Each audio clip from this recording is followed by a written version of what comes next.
ఇది రెండో పెళ్లి. కానీ ఇది జరగాలంటే నాకు కొన్ని కండిషన్స్ ఉన్నాయి. పాయింట్ నెంబర్ 1, మనిద్దరి మధ్య ఏ రకమైన సంసార బంధం ఉండదు. సారీ,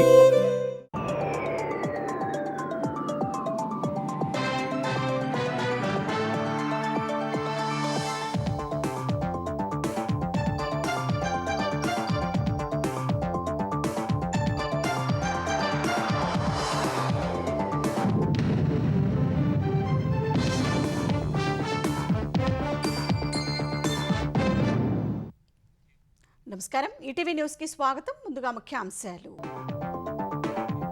సెమీ కండక్టర్ల తయారీకి ఏపీ అత్యుత్తమ ప్రాంతమన్న చంద్రబాబు. అవకాశాలు అందుకోవాలని సింగపూర్ పారిశ్రామికవేత్తలకు పిలుపు. ఏపీలో అడవులు వన్యప్రాణుల సంరక్షణకు కేంద్రం హామీ. 260 మోడల్ పంచాయతీల అభివృద్ధికి సహకరించాలని కోరిన పవన్. విత్తన పంపిణీ నుంచి పంట కొనుగోళ్ల వరకు సమగ్ర ప్రణాళికకు రేవంత్ ఆదేశాలు. పర్యవేక్షణకు ప్రత్యేక కమిటీ ఏర్పాటు చేస్తూ ఆదేశాలు. హైదరాబాద్ మెట్రోపై రేవంత్ ఆరోపణలు ఖండించిన కిషన్ రెడ్డి. రుణాన్ని అడ్డుకుంటున్నట్టు నిరూపించాలని సీఎంకు కేంద్ర మంత్రి సవాల్.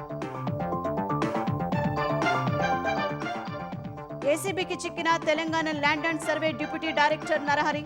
1.5 కోట్ల నగదు స్వాధీనం. 150 కోట్ల విలువైన ఆస్తుల గుర్తింపు. నీట్ పునః పరీక్ష వేళ టెలిగ్రామ్ ప్లాట్ఫామ్ పై కేంద్రం ఆంక్షలు. జూన్ 30 వరకు మెసేజ్ ఎడిటింగ్ ఫీచర్ను నిలిపేయాలని ఆదేశాలు. హర్ముజ్ లో నౌకల దిగ్బంధనాన్ని ఎత్తేసిన అమెరికా. జలసంధిని దాటిన 5 ఇరాన్ నౌకలు. ఎల్లుండికి పూర్తిగా తెరుచుకుంటుందన్న ట్రంప్.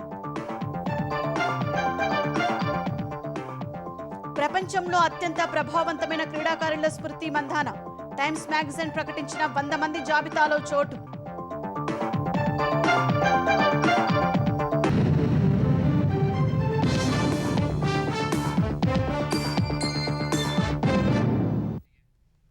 ముఖ్యమంత్రి చంద్రబాబు సింగపూర్లో పెట్టుబడుల వేట కొనసాగిస్తున్నారు. 2 రోజులు పలు సదస్సులు, సమావేశాల్లో పాల్గొన్న సీఎం ఏపీలో విస్తృత అవకాశాలు, పాలసీలను పారిశ్రామికవేత్తలకు వివరించారు. సెమీ కండక్టర్ల తయారీకి ఆంధ్రప్రదేశ్ అత్యుత్తమ ప్రాంతమన్న చంద్రబాబు ఏపీలో పెట్టుబడులు పెట్టాలని పారిశ్రామికవేత్తలకు పిలుపునిచ్చారు. అమరావతిని ప్రపంచంలోనే అత్యంత నివాసయోగ్యమైన నగరంగా నిర్మిస్తున్నామని చెప్పిన సీఎం దానికి సహకరించాలని పారిశ్రామికవేత్తలను కోరారు.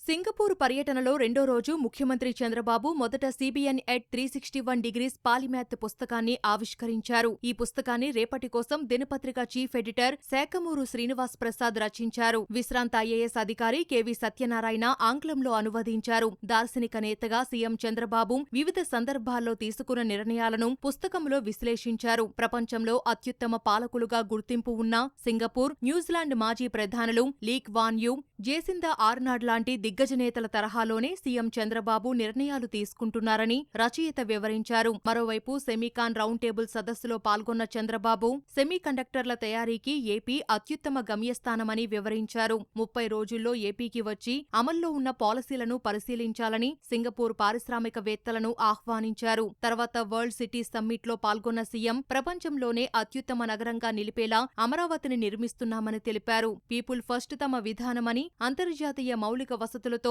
అవకాశాల వేదికగా రాజధానిని తీర్చిదిద్దుతున్నామని వివరించారు. అమరావతిని సందర్శించి సరికొత్త ఆలోచనలతో అవకాశాలను వినియోగించుకోవాలని సింగపూర్ పారిశ్రామికవేత్తలకు చంద్రబాబు పిలుపునిచ్చారు. అభివృద్ధి జరిగితే సంపద సృష్టి సాధ్యమవుతుంది అనేందుకు సైబరాబాద్ నిదర్శనమని చంద్రబాబు తెలిపారు.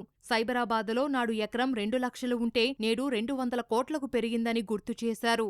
A tale of Amaravati, India's largest greenfield smart city. Vision is Amaravati is envisaged to be a happy city with the highest standards of livability. It will have world-class infrastructure facilities and economic opportunities for all. And also knowledge economy, 18 educational institutions, first AI campus. Already we are starting quantum computer hub and also green hydrogen. I want to compete Singapore or better than Singapore. Same companies are working with me now. I have given some challenge for them also. You have to build Singapore Plus. They are working very well. This is the beginning. Another 3 years time, I am going to produce first proof of concept. After that, year by year, This will be one of the best city globally. CII partnership summit 2026 business road షోలో ప్రసంగించిన CM పెట్టుబడులు పెట్టాలనుకునే వారికి Singapore తర్వాత ఏపీనే అత్యుత్తమ ప్రాంతమని చెప్పారు. ఏపీలో పరిశ్రమలకు భూ కేటాయింపులు, అనుమతులు వేగంగా ఇస్తున్నామని తెలిపారు. ఏపీలో అమలవుతున్న స్పీడ్ ఆఫ్ డూయింగ్ బిజినెస్ కు గూగుల్ డేటా సెంటర్, ఆర్సెల్ఆర్ మిత్తల్ ప్రత్యక్ష ఉదాహరణలుగా చెప్పారు. ఆక్వా, అగ్రికల్చర్, ఫుడ్ ప్రాసెసింగ్, ప్రకృతి సేద్యం, పర్యాటక రంగాల్లో భారీ అవకాశాలు ఉన్నాయని తెలిపారు. ఢిల్లీ పర్యటనకు వెళ్లిన ఆంధ్రప్రదేశ్ ఉప ముఖ్యమంత్రి పవన్ కళ్యాణ్ పలువురు కేంద్ర మంత్రులను కలిసి తన శాఖల పరిధిలోని అంశాలపై చర్చించారు. మొదట అటవీ, పర్యావరణ శాఖ మంత్రి భూపేంద్ర యాదవ్ను కలిసిన పవన్ అరణ్య భవన్లో ఆధునిక అటవీ పరిశోధన, శిక్షణ కేంద్రాలు ఏర్పాటు చేయాలని కోరారు.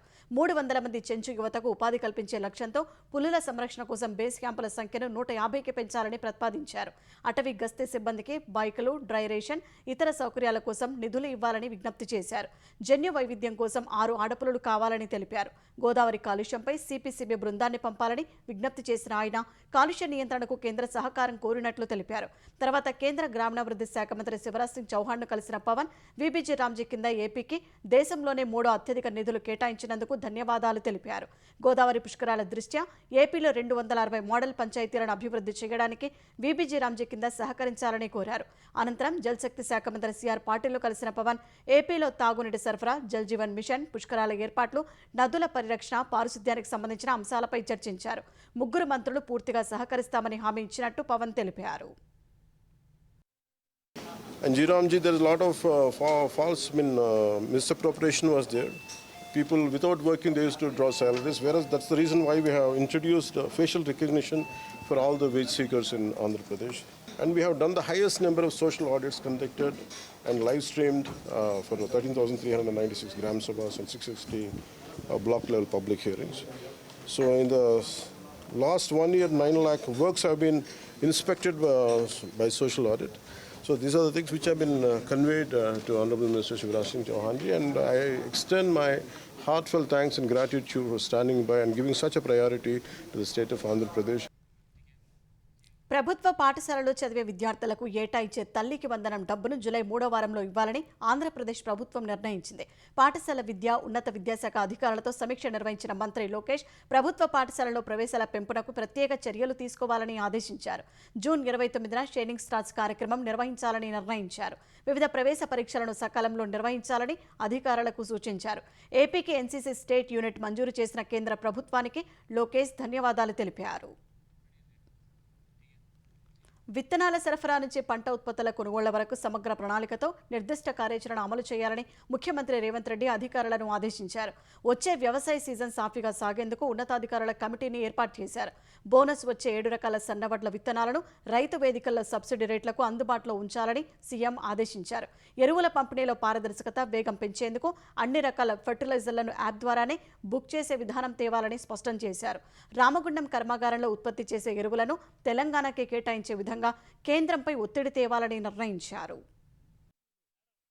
వచ్చే వ్యవసాయ సీజన్పై ఎంసీహెచ్ఆర్డీ బోధి పెవిలియన్లో సీఎం రేవంత్ రెడ్డి సమీక్ష చేపట్టారు. డిప్యూటీ సీఎం భట్టి విక్రమార్క, మంత్రులు తుమ్మల నాగేశ్వరరావు, దుద్దిళ్ల శ్రీధరబాబు, ఉన్నతాధికారులు పాల్గొన్న ఈ సమీక్షలో పంట వేసినప్పటి నుంచి రైతుల వివరాల నమోదు, పంటల వివరాల రికార్డులు, దిగుబడి అంచనాలు, ధాన్యం కొనుగోళ్ల వరకు ప్రతి దశలో వ్యవసాయ శాఖకు పూర్తి అవగాహన ఉండాలన్నారు. ధాన్యం కొనుగోళ్లలో రైతులు ఇబ్బంది పడకుండా వచ్చే సీజన్ కొనుగోళ్లు సాఫీగా జరిగేలా వ్యవసాయ శాఖ కార్యదర్శి ఆధ్వర్యంలో వ్యవసాయ శాఖ డైరెక్టర్, పౌర సరఫరాల శాఖ ఎండీ, ప్రణాళికా శాఖ కార్యదర్శులతో ప్రత్యేక కమిటీ ఏర్పాటు చేశారు. ఈ కమిటీ విత్తన పంపిణీ, రైతుల వివరాల నమోదు, పంట వివరాల రికార్డులు, ఉత్పత్తుల అంచనాలు, ధాన్యం కొనుగోళ్లు పూర్తయ్యే వరకు చేపట్టాల్సిన చర్యలు, జాగ్రత్తలను కమిటీ పర్యవేక్షించాలని సీఎం ఆదేశించారు. క్షేత్రస్థాయిలో పర్యవేక్షించడం సహా ఆధునిక సాంకేతిక పరిజ్ఞానాన్ని సమకూర్చుకుని ఏ రైతు ఏ పంట వేశాడు, ఏ గ్రామంలో ఏ పంటలు ఎంత విస్తీర్ణంలో ఉన్నాయనే వివరాలు ఖచ్చితంగా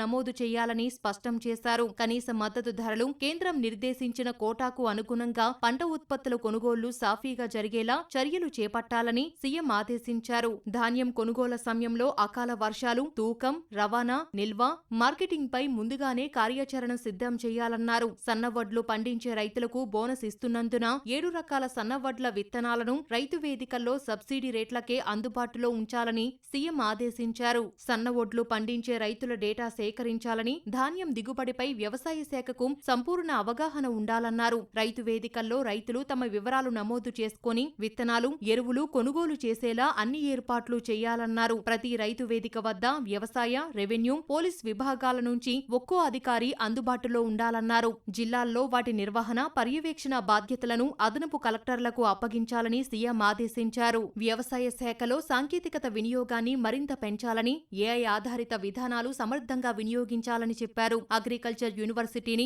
నోడల్ ఏజెన్సీగా పెట్టుకుని విత్తనాల నుంచి కొనుగోళ్ల వరకు మొత్తం వ్యవస్థను అనుసంధానం చేయాలని రేవంత్ రెడ్డి ఆదేశించారు. భద్రాద్రి కొత్తగూడెం జిల్లా దమ్మపేట మండలంలో ప్రారంభించిన ఏఐ పైలట్ ప్రాజెక్టు ఫలితాలు అధ్యయనం చేసి రైతులకు ఉపయోగంగా ఉంటే మరింత విస్తృతంగా వినియోగించాలని సీఎం చెప్పారు. ఎరువుల పంపిణీలో పారదర్శకత, వేగం పెంచేందుకు అన్ని రకాల ఫెర్టిలైజర్లను యాప్లోనే బుక్ చేసే విధానం తేవాలన్న సీఎం యాప్ ద్వారా బుక్ చేసుకున్న యూరియాను రైతు వేదికల ద్వారా పంపిణీ చేయాలని సూచించారు. ఖరీఫ్ సీజన్ కు అవసరమైన యూరియా, ఇతర ఎరువుల కేటాయింపులపై ఎప్పటికప్పుడు కేంద్రానికి లేఖలు రాయాలని మంత్రి తుమ్మలకు రేవంత్ రెడ్డి సూచించారు. రామగుండం ఎరువుల కర్మాగారంలో ఉత్పత్తి చేసే ఎరువులను అత్యధికంగా తెలంగాణకే కేటాయించే విధంగా కేంద్రంపై ఒత్తిడి తేవాలని సీఎం స్పష్టం చేశారు. మార్క్ఫెడ్ నష్టాలను తగ్గించే దిశగా చర్యలు చేపట్టాలని సూచించారు.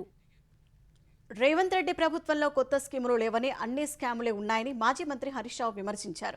చివరికి బడి పిల్లలకు అన్నం పెట్టడంలోనూ అవినీతి చేస్తున్నారని కరీంనగర్ జిల్లా మానకొండూరులో ఆరోపించారు. వందల కోట్ల ప్రజాధనం అనవసర కార్యక్రమాలకు ఖర్చు చేస్తున్నారన్న ఆయన, పేద కూలీలకు ఇందిరమ్మ ఆత్మీయ భరోసా నిధులు ఇచ్చేందుకు మాత్రం ప్రభుత్వ పెద్దలకు మనసు రావడం లేదని మండిపడ్డారు. ప్రభుత్వ పాఠశాలల్లో పిల్లలకు అన్నం పెట్టే కోడిగుడ్ల మీద, ఉప్పు పప్పు మీద కూడా పైసలు తింటారా, పాపం తగులుతుంది అన్న. అరే నువ్వు 2000 కోట్ల స్కామ్ అంటున్నావు, మేం కొన్నదే 680 కోట్లది అన్నారు. నిజంగా వాళ్ళని చూస్తే నాకు జాలేస్తుంది. అసలు మీ డిపార్ట్మెంట్ లో ఏం జరుగుతుందో మీకు తెలియని పరిస్థితుల్లో మీరున్నారు. బట్టలు గాని, బూట్లు గాని, షూస్ గాని, టై గాని అవి 1200 కోట్ల రూపాయలతో టెండర్ పిలిచిండ్రు. ఈ ఉప్పులు, పప్పులు, కూరగాయలు, కోడిగుడ్లు, మటన్, చికెన్ ఇవి 800 కోట్లతో టెండర్ పిలిచిండ్రు. రెండు కలిపితే 2000 కోట్ల రూపాయలు. ఆ అనుముల వారి అన్నదమ్ములే మింగుతున్నారు కనుక మీకేమైతుందో మీకు తెలియదు. గురుకుల విద్యా సంస్థలకు సంబంధించి కొనుగోళ్ల టెండర్లపై మాజీ మంత్రి హరీష్ రావు చేస్తున్న ఆరోపణలను మంత్రి అడ్లూరి లక్ష్మణ్ ఖండించారు. ఆరోపణలను ఆధారాలతో నిరూపిస్తే మంత్రి పదవికి రాజీనామా చేస్తానని సవాల్ విసిరారు. ప్రజలను తప్పుదోవ పట్టించేందుకే అబద్దాలు ప్రచారం చేస్తున్నారని అడ్లూరి ఆక్షేపించారు. మంత్రులకు తెలియకుండా నిర్ణయాలు తీసుకునే ప్రభుత్వం తమది కాదని, ప్రతి టెండర్ పారదర్శకంగా జరుపుతున్నామని స్పష్టం చేశారు. పరిపాలన మొత్తం మీ కంట్రోల్లో పెట్టుకొని మేమే రాజులను, మేమే మంత్రులను పరిపాలించి వెల్ఫేర్కి సంబంధించిన పిల్లల భవిష్యత్తు నేటి పట్టించుకోకుండా మీరు మాట్లాడితే ఎట్లా అండి? నాకు అర్థం కాదు. ఆధారాలు ఉంటే టైం డేట్ చెప్పు. హరీష్ రావు గారు మీరు ఎక్కడికి రమ్మంటే అక్కడికి వస్తా. 2000 కోట్ల రూపాయల స్కామ్ జరిగినట్టు గిట్ట నిరూపిస్తే నా మంత్రి పదవికి రాజీనామా ఇస్తా. మీరు చేసిన ఆరోపణకు కట్టుబడి ఉన్నానని చెప్తున్నా. నేను నా యొక్క మాటకు నేను కట్టుబడి ఉంటా అని చెప్పి మాట్లాడుతున్నాను. నేను ఈ సుమారు 27 లక్షల మంది విద్యార్థులు గొప్పగా ఉండడం హరీష్ రావుకి ఇష్టం లేదా అంటున్నాను. ఆదాయానికి మించిన ఆస్తుల వ్యవహారంలో Telangana land and survey deputy director Sunkari నరహరిని ACB అధికారులు అరెస్ట్ చేశారు. ఆయన అక్రమార్జనపై పక్కా సమాచారంతో చేపట్టిన సోదాల్లో కళ్లు చెదిరే స్థాయిలో ఆస్తులు బయటపడ్డాయి. ఏకంగా 1,54,00,000 నగదు, కిలో బంగారం, భారీగా స్థిర చరాస్తుల పత్రాలను అధికారులు స్వాధీనం చేసుకున్నారు. ప్రభుత్వ లెక్కల ప్రకారం ఆస్తుల విలువ 13.05 కోట్లుగా అంచనా వేశారు. బహిరంగ మార్కెట్లో 150 కోట్లకు పైగా విలువ ఉంటుందని భావిస్తున్నారు.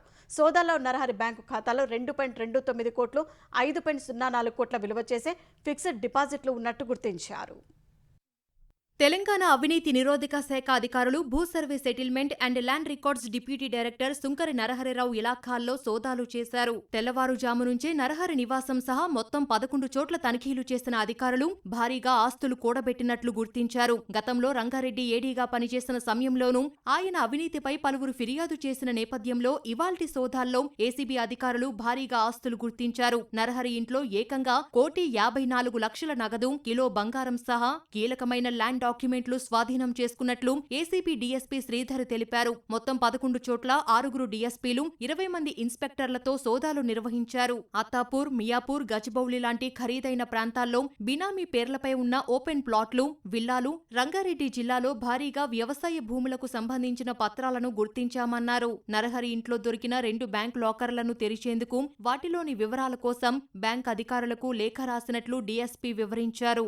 ఇటీవల ఇంత పెద్ద మొత్తంలో నగదు పట్టుబడడం ఏసీబీ చరిత్రలోనే సంచలనంగా మారింది. గతంలో జలమండలి జనరల్ మేనేజర్ ఇంట్లో 1,10,00,000 రూపాయలు, 2 కిలోల బంగారం పట్టుబడగా ఆర్ఎండ్బీ ఈఎన్ఎస్ మోహన్ నాయక్ ఇంట్లో 65 లక్షల నగదు, బంగారు బిస్కెట్లు లభ్యమయ్యాయి. ప్రస్తుతం నరహరి ఇంట్లో ఏకంగా 1,54,00,000 నగదు దొరకగా ఉద్యోగంలో చేరినప్పటి నుంచి ఇప్పటి వరకు ఆయనకు వచ్చిన చట్టబద్ధమైన ఆదాయం, కూడబెట్టిన స్థిరాస్తుల విలువలను అధికారులు మదిస్తున్నారు.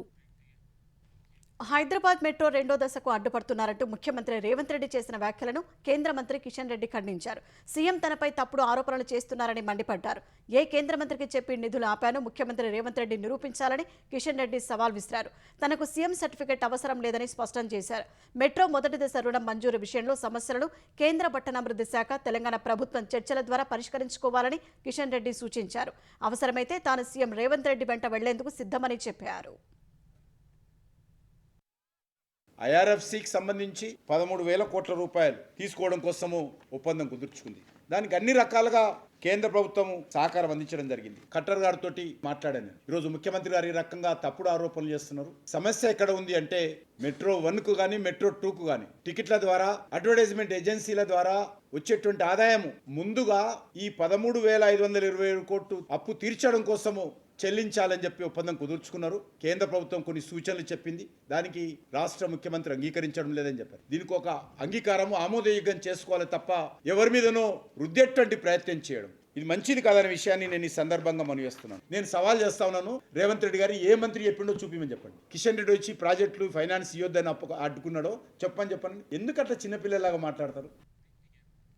బీఆర్ఎస్ హయాంలో చేపట్టిన పనులకు సుమారు 4,000 కోట్ల రూపాయల బకాయిలు మిగిల్చిందని తెలంగాణ రోడ్లు భవనాల శాఖ మంత్రి కోమటిరెడ్డి వెంకటరెడ్డి ఆరోపించారు. యాదగిరిగుట్టకు సంబంధించి ఇంకా 350 కోట్ల బకాయిలు ఉన్నాయని తెలిపారు. గత 30 నెలల్లో భారీగా బకాయిలను చెల్లిస్తూ వస్తున్నామని వివరించారు. ఇంకా 2,500 కోట్ల బకాయిలు ఉన్నాయని ఆయన వివరించారు. ఆ బకాయిలకు సంబంధించి ఈ నెల 18న రోడ్ల భవనాల శాఖ కాంట్రాక్టర్లు చలో హైదరాబాద్ కార్యక్రమానికి పిలుపునిచ్చారని తెలిపారు. ముఖ్యమంత్రి రేవంత్ రెడ్డి సూచనల మేరకు కాంట్రాక్టర్లతో చర్చించినట్లు మంత్రి కోమటిరెడ్డి వెంకటరెడ్డి చెప్పారు. కాంట్రాక్టర్స్ తలపెట్టిన చలో హైదరాబాద్ విరమించుకోవాలని కోరారు. బకాయి బిల్లులను 3 నెలలుగా విడుదల చేస్తామని హామీ ఇచ్చారు. వర్షాకాలం బాగులు వంకలు పొంగిపొర్లే సమయంలో కాంట్రాక్టర్లు ఆందోళన చేపట్టవద్దని కోరారు. ఆంధ్రప్రదేశ్లో జీరో క్రైమ్ రేట్ సాధించే లక్ష్యంగా పోలీస్ శాఖ పనిచేస్తోందని హోంమంత్రి వంగలపూడి అనిత వెల్లడించారు. మహిళల భద్రతకు పెద్దపీట వేస్తూ శక్తి విభాగాన్ని బలోపేతం చేశామని చెప్పారు. గత వైసీపీ హయాంలో నామమాత్రంగా తీసుకొచ్చిన దిశ చట్టానికి ప్రత్యేక విభాగాన్ని ఏర్పాటు చేసి శక్తి యాప్ అందుబాటులోకి తెచ్చామన్నారు. శక్తి యాప్ సహా వాట్సాప్ నంబర్కు అందిన ఫిర్యాదుల్లో అత్యధిక శాతం పరిష్కరించి మహిళలకు భద్రత కల్పించామన్నారు. 2,000 మంది పైజీలకు పోక్సో బాధితులకు అవగాహన కార్యక్రమాలు చేపట్టామని వెల్లడించారు. గత 2 ఏళ్లలో క్రైమ్ రేట్ 14% తగ్గిందని వివరించారు. ఆంధ్రప్రదేశ్ హోంమంత్రి అనితపై మాజీ మంత్రి వైసీపీ నేత గుడివాడ అమర్నాథ్ చేసిన వ్యాఖ్యలపై ఉప ముఖ్యమంత్రి పవన్ కళ్యాణ్ అభ్యంతరం వ్యక్తం చేశారు. ఈ వ్యాఖ్యలను ఖండిస్తున్నట్లు ప్రకటనలో తెలిపారు. మహిళల కట్టుబొట్టుపై వ్యాఖ్యలు చేసే స్థాయికి వైసీపీ నేతలు దిగజారిపోయారని విమర్శించారు. ఆ వ్యాఖ్యలు కేవలం అనితను అన్నట్లు కాదని మహిళలందరినీ కించపరిచినట్లేనని పవన్ అభిప్రాయపడ్డారు. ఇళ్లలోని స్త్రీలను కించపరిచే నైజమున్న పార్టీ నేతలు చేసే వ్యాఖ్యల్ని తిప్పికొట్టాలని కూటమి నేతలకు సూచించారు. పౌర సమాజం హర్షించే భాషలోనే కూటమి నేతలందరూ బలంగా బదులివ్వాలని స్పష్టం చేశారు. అటు అమర్నాథ్ వ్యాఖ్యలపై ఆంధ్రప్రదేశ్ మహిళా కమిషన్ చైర్పర్సన్ రాయపాటి శైలజ ఆగ్రహం వ్యక్తం చేశారు. ఒక మహిళా మంత్రిని మేకప్ మంత్రి అని సంబోధించడం ఆమెను మాత్రమే కాదు మహిళలందరినీ అవమానించినట్లేనని అన్నారు. మహిళలకు రాజకీయాల 33% రిజర్వేషన్ గురించి దేశవ్యాప్తంగా చర్చ జరుగుతున్న వేళ ఇలాంటి వ్యాఖ్యలు చేయడం అత్యంత విచారకరమని వ్యాఖ్యానించారు. అమర్నాథ్ వెంటనే తన వ్యాఖ్యలను వెనక్కి తీసుకుని మహిళలకు క్షమాపణ చెప్పాలని డిమాండ్ చేశారు. యంగ్ టాలెంట్ను వెలికి తీయడమే లక్ష్యంగా నిర్వహిస్తున్న టీజీ20 లీగ్ మరో 5 రోజుల్లో ప్రారంభం కానుంది. ఈ టోర్నీ నిర్వహిస్తున్న Hyderabad cricket association tourney brand ambassador, title స్పాన్సర్స్ను ప్రకటించింది. హైదరాబాద్ బేగంపేటలో జరిగిన కార్యక్రమానికి హెచ్సీఏ కార్యదర్శి జీవన్ రెడ్డి, టీజీ20 governing council chairman Agamrao, HCA ప్రతినిధులు హాజరయ్యారు.